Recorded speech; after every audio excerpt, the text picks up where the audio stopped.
My name is Peterson, Toscano. I am an ex-gay survivor. I spent nearly 2 decades attempting to de-gay myself through a variety of ex-gay programs and through the help of some reparative therapists. One of the questions that often arises is, so when you were in these ex-gay programs, did guys hook up? Like, is there sex that happens in ex-gay programs?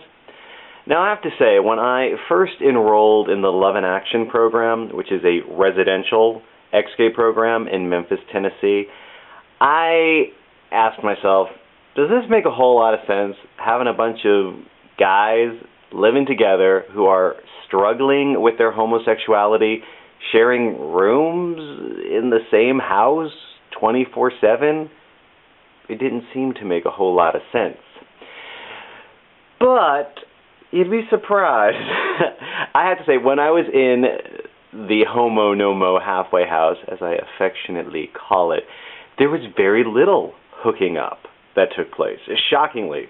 Partly because there was a rule that said that you couldn't close your bedroom doors. So you can never be behind a closed door. In fact, at one point they just removed the doors so that even if you wanted to close the door, you could not.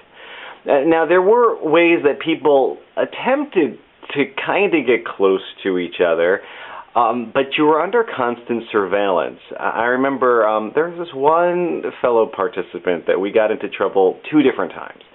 One time was when we were watching a movie together, and I don't even know how we got around to watching a movie, just the 2 of us.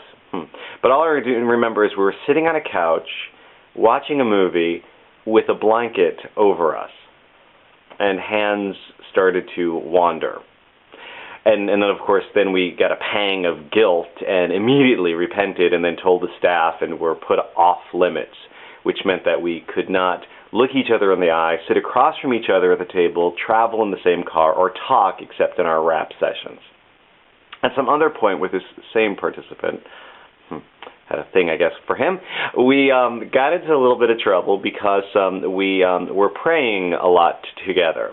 You know, we'd sit in one of our bedrooms, the lights low, facing each other, sitting on the floor, and we would have this intimate moment of prayer. And although it didn't escalate into anything else, it was enough that the staff thought, this is a little dangerous. So they changed the rules and they made it that you could not pray one-on-one lest you pray on each other. And they made it so that you have to pray in 3 or more.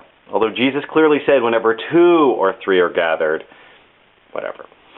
Now, there were people who did hook up in the Homo Nomo halfway house. I only found out later because while I was there, I was one of the goody two-shoes, in that I followed the rules, except for a few little breakout moments where I, went off the rails, but never in the house. I always, did my business outside of the house.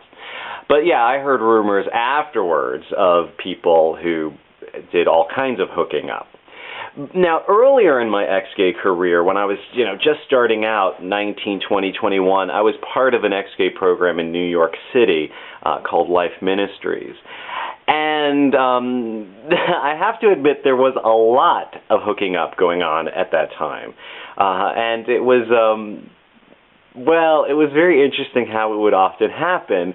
A brother would call another brother and say, I'm really struggling. Can you come over and we can pray together and support me?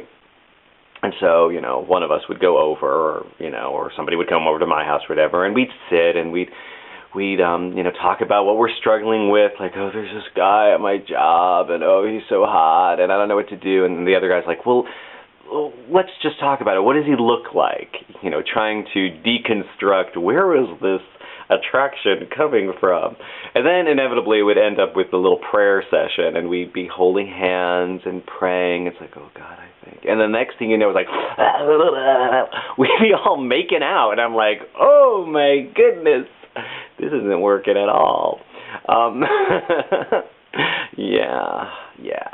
So, obviously the staff did not want us to hook up, and in many XK programs they make it so that you can have no contact whatsoever with people outside of the programming, because these are sex programs, and they think, of course, being gay is all about having sex, which the strange result of that is, by talking about sex all the time and by saying that being gay is all about sex, that the only way we knew how to express being gay was, you guessed it, through sex.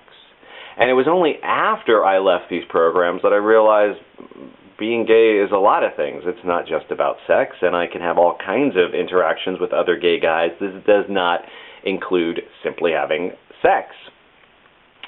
But that's the thing. In a lot of these programs, I actually got more misinformation than help.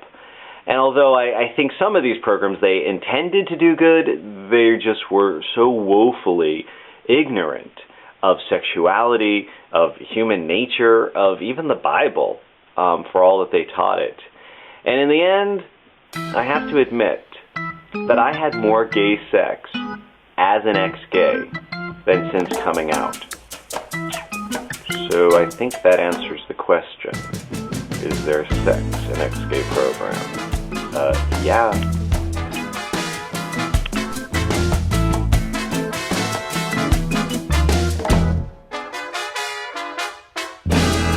Fui muchachita traviesa que solo quería jugar, pero mi mamá insistía que tenía que practicar.